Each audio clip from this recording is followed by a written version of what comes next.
Sono Palmieri Massimo, il vicepresidente del Circolo Filatelico Numismatico di Noale, nato alcuni anni fa come punto di riferimento per quelli che erano all'epoca i collezionisti di francobolli e di monete.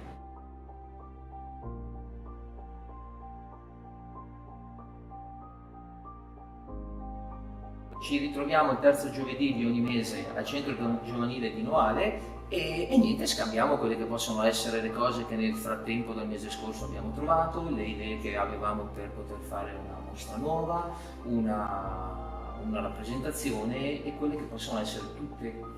quelle iniziative che possano giovare alla diffusione del collezionismo.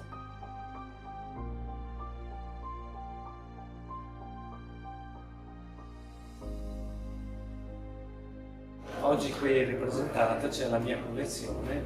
che riguarda praticamente un prosecco del servizio postale imperiale austriaco nella zona mia della Riviera del Brenta.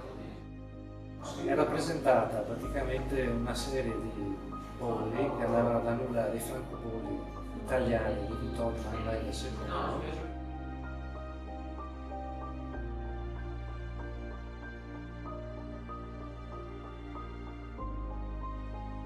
La passione nasce quando da piccoli si trovavano dei francobolli, anche si scambiavano fra amici di scuola,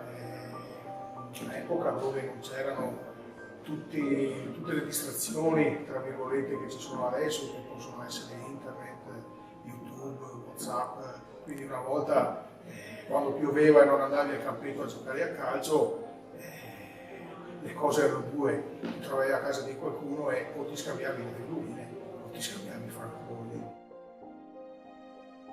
Sono una sessantina di lettere di uno stesso soldato, un giovane soldato di 21 anni che allo scoppio della guerra era già trattenuto come soldato di leva e è stato inviato immediatamente in Alta Carnia,